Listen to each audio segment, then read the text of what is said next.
Tal? Soy Javier Espinola y en este video voy a mostrarles 5 puntos importantes en la psicología.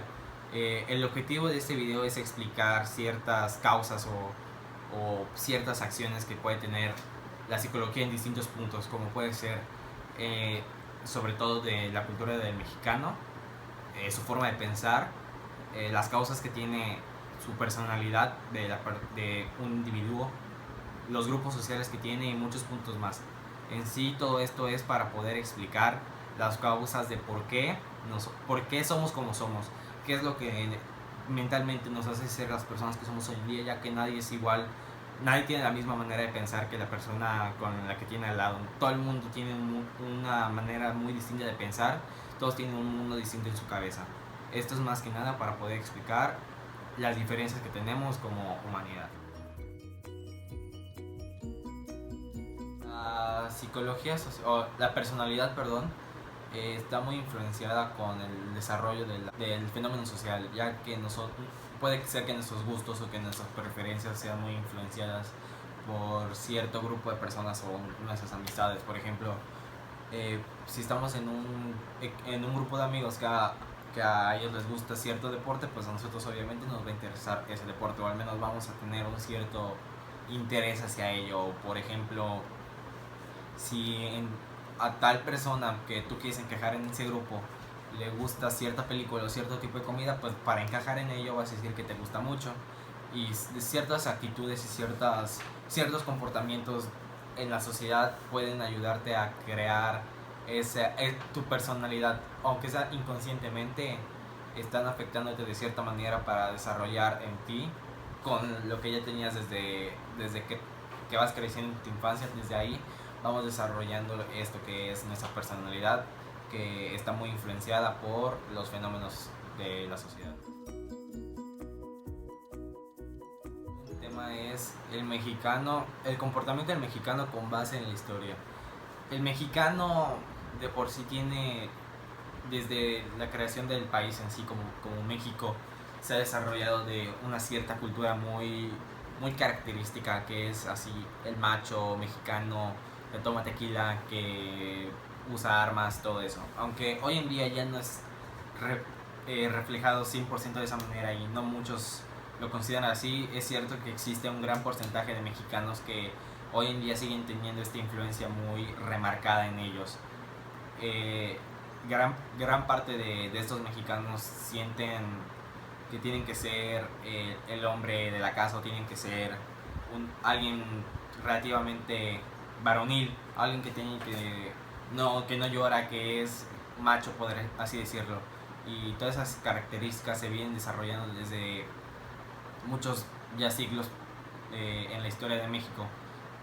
Y esto está muy relacionado o muy presente en las culturas más grandes, en las generaciones ya de gente mayor. Esto en las generaciones de nosotros o las más jóvenes, esto se va perdiendo, pero es muy relevante hasta hoy en día. Costumbres y tradiciones. En sí, el mexicano está muy fuertemente relacionado con sus costumbres y con sus tradiciones. Dependiendo de la zona en que haya crecido o en el estado, más que nada, son las distintas costumbres y tradiciones que se manejan. Aunque es un país que es el mismo, tiene muchas diferentes cuestiones. Una de las más fuertes es la tradición del Día de Muertos, que está muy presente en muchos mexicanos hasta hoy en día. Esto tiene que ver con las enseñanzas de las generaciones que van pasando alrededor de las décadas ya. Nos van influenciando en todo lo que creemos y en todas esas costumbres. Nos enseñan desde chicos los bailes tradicionales, nos enseñan la comida típica, que es la que comemos muchos hoy en día. Nos enseñan todo el de dónde venimos y todo lo que hemos hecho alrededor del tiempo, y todo eso se va convirtiendo en una costumbre en todo lo que, por ejemplo, ya dije, comemos, las comidas de las regiones, las comidas típicas de ciertas fechas, la vestimenta del lugar, la música que se escucha en ese lugar, igual las tradiciones más generales, como puede ser el festejar el cumpleaños de un niño con una fiesta enorme, los 15 años. Todo ese tipo de eventos se pueden manejar como una tradición que se ha ido demostrando desde ciertas décadas, por parte de la psicología de los papás y de los abuelos que nos van reflejando y enseñando estas distintas tradiciones. Prejuicio y discriminación. Esto está muy fuerte en estos días con todo lo que está pasando en Estados Unidos y con lo que ya se está reflejando en México, que es la discriminación y los prejuicios que se tienen. Esto igual se les enseña a las personas o a algunas personas, no a todas, pero así, que cierto grupo de personas o ciertas creencias que tienen algunas personas están mal o no son, o que no sean las mismas que tú tienes, puede generar cierta discriminación. Puede ser que eso se lo hayan enseñado desde casa o que lo haya aprendido conforme va creciendo y sus diferentes relaciones que ha tenido a lo largo de su vida. Esto es obviamente influenciado más que nada por tu manera de pensar y por la manera en que los demás te dicen que está bien y que está mal, aunque obviamente no siempre es igual en todos los casos. Por ejemplo, en Estados Unidos hay mucha discriminación más hacia los afroamericanos, hacia los mexicanos, a cualquier tipo de persona que no sea iguales a ellos, que no sean parecidas en ellos o que tengan las mismas creencias que ellos.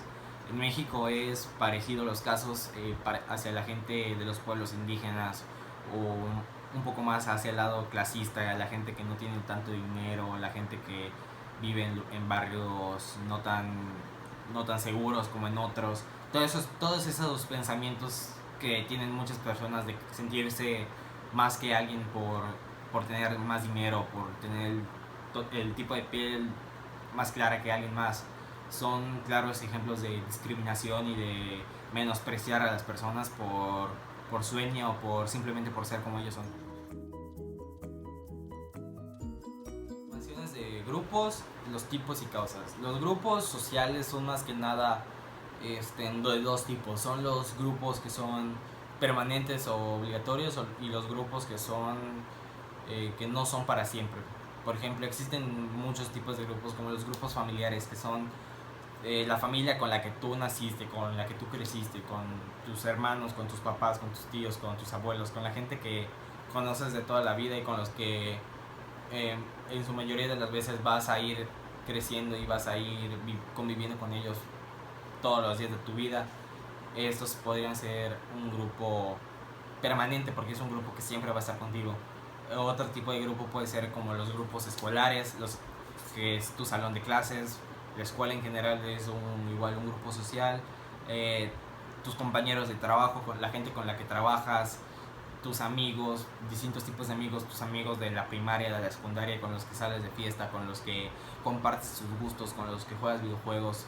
Todos esos son distintos grupos sociales. Depende de tus gustos. Estos grupos sociales de amistades dependen más por tus gustos y por lo mismo que comparten cosas similares en gustos, y por eso se crean estos grupos. Y los grupos más obligatorios son los grupos con los que muchos de las personas de todo el mundo conviven. Por ejemplo, todo el mundo tiene un salón de clases, muchos comparten compañeros de trabajo y mucha gente tiene que tener esos grupos obligatoriamente y no son permanentes, ya que con cada año que pase muchos se van saliendo de ese trabajo, de esa escuela, y muchos se van integrando hasta que terminas ese trabajo, terminas esa escuela.